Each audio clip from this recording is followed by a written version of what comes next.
This is my review of every Canon Star Wars young adult novel, November 2025. Starting off the list from worst to best, we have Crash of Fate. I read this book once, didn't really connect with me, so moving on. Number 21, number 20, and number 19 are the Queen's novels, starting with Queen's Hope, followed by Queen's Shadow, and finally Queen's Peril.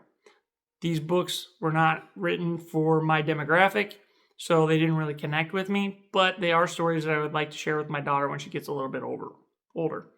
Out of the Shadows. I do like this story for having Revis Silas in it, and I thought that was a great expansion of his story, but Xylan Graf just brings it down. I'm not a huge fan of Xylan Graf. This should have been a very important book for the High Republic with the Lightning Crash Station, but it just kind of fell flat for me in all other aspects. So that one I have to put as a number 18. Number 17, Poe Dameron Freefall. This book just, again, did not connect with me. I didn't like the idea of Poe being a rebellious youth that went out and was spice runner. I know there's nothing wrong with that. Han was a spice smuggler and everything like that. It's just, I didn't feel that this was the character of Poe. Maybe that's my fault because I had expectations with it. But the author of this book has done some comics, and I just haven't enjoyed his comics of the main Star Wars line as much as other authors. Number 16, Ahsoka. At the time it came out, this was going to be our only extension of Ahsoka's story into the Disney era after the end of the Clone Wars. But now that we have the Clone Wars Season 7 with the Mandalore arc, I think that Ahsoka's story was more fleshed out and better done in that capacity than what we have in this novel. Number 15, Force Collector. Again, it's another story that I only read once, but I found it inoffensive, and I do remember most of the plot, so it ranks kind of high for me. Number 14, Into the Light. I ranked this pretty low because compared to Claudia Gray's other works, it just didn't have the punch that I was looking for from her work.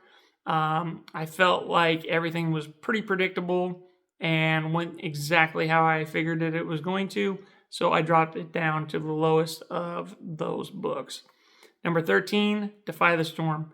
A better novel for the young adults for the High Republic, but Xylan Graf brings it down again. I just could not stand that character. I know that we had characters similar to him in the original trilogy. He's supposed to be like a Lando-esque character, but I don't know. Lando just had way more charm in my book, and Xylan I just didn't connect with as much. Number 12, Crimson Climb. I'm a fan of the Solo movie, and to see Kira's story fleshed out a little bit more was interesting to me, so I ranked that one fairly high. Number 11, Leia, Princess of Alderaan. This is Claudia Gray again. Again, I feel like she's a great author, but there were elements of it that didn't really gel with me, but it's another one that I look forward to sharing with my daughter in the future. Number 10, Acolyte, The Crystal Crown. I read this over the summer. It was largely inoffensive. It was like Hunger Games for the High Republic era, and I don't know, probably go back and read it again. Quick addition. I forgot to add Padawan. I'll put that as a tie for number 10. Number 9, Path of Vengeance.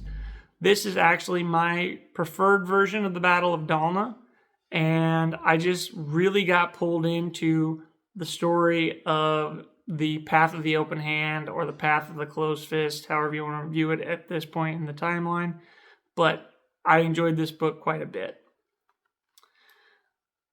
Number 8, The Last Order. I just read this one, so I got a little bit of recency bias, but overall, I thought it was a pretty good story showing Finn to be competent, which in a lot of cases Finn is kind of shown to be a little bit incompetent. And I wonder if there's a continuity error here because Finn is made into a squad leader, and I don't remember him being a squad leader in subsequent stuff leading up to The Force Awakens. Number 7, Tears of the Nameless. Again, a Revis Silas novel. Revis Silas is probably one of my favorite characters to come out of the High Republic, and his interactions with his master who has left the Order just really resonated with me. I like that one quite a bit. Number 6, Midnight Horizon. I know a lot of people don't go along with Daniel Jose Older's sense of humor, But for me, I was able to adjust to it after reading Last Shot a couple times. And honestly, the ending with the Battle of Corellia, it just really pulled me in from the start of the battle all the way to the conclusion of the book. It just felt like super fast-paced, really enjoyable. Number 5, Rebel Rising. Jyn Erso, growing up. What more do I need to say? Fascinating character development for a protagonist from what I consider to be one of the best Disney-era films, Rogue One. Number 4, Into the Dark. Rhys Silas's introduction. I like the idea of having a guy that would rather sit in the archives and study than go out on adventures, finding himself put into a series of traumatic events and trying to pull himself out of it. I really enjoyed that book. It's one I've reread more than once, so it ranks highly on my list. Number 3, Most Wanted. Again, I'm a big fan of Solo, A Star Wars Story, and this one just hit. I loved Han's story leading up to Solo. I loved his interactions with Kira, and it just felt satisfying to read. Number 2, Path of Deceit, probably the best of the Phase 2 books of the High Republic. Just seeing the Path of the Open Hand and how they manipulate their members was super entertaining and suspenseful. I did not see the ending coming, and it really hit with a solid punch when I got to that part of the book, so high marks for that one. And finally, number 1 is Lost Stars. I know it's Romeo and Juliet in space, but it just works. I thought that Claudia Gray wove the story in and out of the original trilogy in an excellent manner. I really liked the main characters and would hope to see them in a future project where they get to expand on their relationship after the fall of the Empire. Let me know in the comments which ones of these you agreed with or disagreed with. If you like this content, please hit that like button. And if you want to see more of this type of stuff, hit subscribe. Thanks for watching.